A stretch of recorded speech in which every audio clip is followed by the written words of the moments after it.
रात्री 8-8 10-10 तास लाईट जाते. रात्री 1 नाही वाजलं की लाईट जाते. ती सकाळी 6 वाजता परवाच्या दिवशी गेलेली आहे.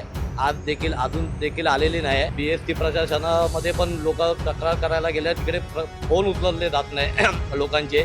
त्यानंतर तिथे ते लोक दाब विचारतात तेव्हा त्यांना उत्तरं दिली जात नाही. तेव्हा इलेक्ट्रिसिटी जेव्हा नसते तेव्हा सर्वात प्रथम होतं पाण्यावरती. पाणी दिवसभर नसतं. आज जवळजवळ आमच्या बिल्डिंगमधले आहेत ना 50% कामाला जाणारी माणसं घरी आहेत, कारण की रात्रभर त्यांचं जागरण झालेलं आहे. आणि घरी अजूनही आमच्या इकडे लाईट आली नाही आहे. जनरेटर लावला आहे, प्रयत्न चालू आहे की लवकरात लवकर लाईट येईल. ही परिस्थिती आहे मुंबईसारख्या जागतिक शहरातली. गिरगाव परिसरात गेल्या 2 महिन्यांपासून वारंवार वीज पुरवठा खंडित होत असल्यानं नागरिकांमध्ये तीव्र नाराजी व्यक्त होते.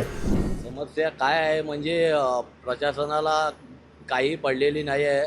माणसांची इथे लहान मुलं, वयस्कर लोक ज्यांना त्रास होतो आहे रात्रीचा वगैरे, रात्री 8-8 10-10 तास लाईट जाते. रात्री 1 नाही वाजलं की लाईट जाते. ती सकाळी 6 वाजता परवाच्या दिवशी गेलेली आहे. आज देखील अजून देखील आलेली नाही आहे. पण इकडचे लोकप्रतिनिधित्व वगैरे करणारी जी लोक आहेत, जे इथे कोणी येत नाही बघायला, काय नाही, सामान्य माणसांनीच रस्त्यावर उतरून स्वतःचा न्याय हक्कासाठी भांडायचं आहे. तर फक्त मतदान काळामध्येच फक्त मतदान घ्यायचं लोकांचं आणि मग लोकांच्या समस्येला यायचं नाही. लोकांना लाईट पुरवठा होतो आहे नाही होतो आहे. तिथे BST प्रशासनामध्ये पण लोक तक्रार करायला गेले, तिकडे फोन उचलले जात नाही लोकांचे. त्यानंतर तिथे ते लोक दाब विचारतात तेव्हा त्यांना उत्तरं दिली जात नाही. तिथे नंतर मोठ्या प्रमाणात पोलीस प्रोटेक्शन वगैरे बोलवून एकदम छावणीसारखं असं स्वरूप दिलं जातं आणि त्या लोकांना उत्तरं दिली जात नाही. गिरगावातील Thakurdwar road, JSS road, मुगबाट road, प्रार्थना समाज, खेतवाडी, DP रोड, CP टँक आणि V जयकर मार्ग परिसरात गेल्या 2 महिन्यांपासून वारंवार वीज पुरवठा खंडित होतोय. त्यामुळे नागरिकांच्या दैनंदिन जीवनावरती मोठा परिणाम होत असून अनेक अडचणींचा सामना करावा लागतोय.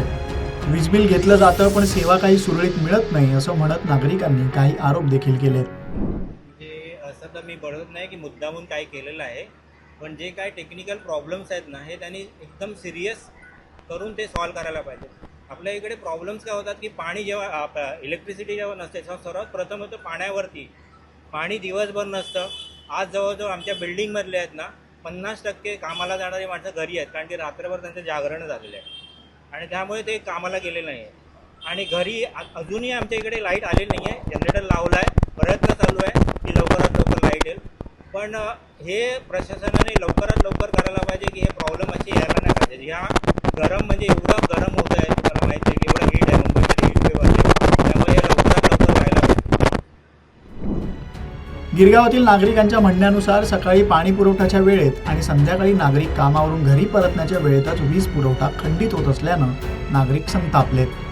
अगदी पिण्याचं पाणी भरण्यापासून ते विद्यार्थ्यांचा अभ्यास असो किंवा ज्येष्ठ नागरिकांच्या दैनंदिन गरजा या सगळ्यावर विजेच्या समस्येमुळे परिणाम होतोय. याबाबत अनेकदा तक्रार करूनही काहीच तोडगा काढला जात नसल्याचा आरोप गिरगावकरांनी केलाय. तसंच एकदा का वीज पुरवठा खंडित झाला की तो पूर्ववत कधी होणार याबाबतही स्पष्ट माहिती दिली जात नसल्याचं नागरिकांचं म्हणणं आहे. यामागची नेमकी कारणं सांगितली जात नसल्याची ही तक्रार नागरिकांनी केली आहे. पण या विजेच्या लपंडावामुळे गिरगावकर प्रचंड त्रासले असून आक्रमक पवित्रा घेण्याच्या तयारीत आहेत. लोकमत मुंबईसाठी मुक्ता लोंढेचा रिपोर्ट.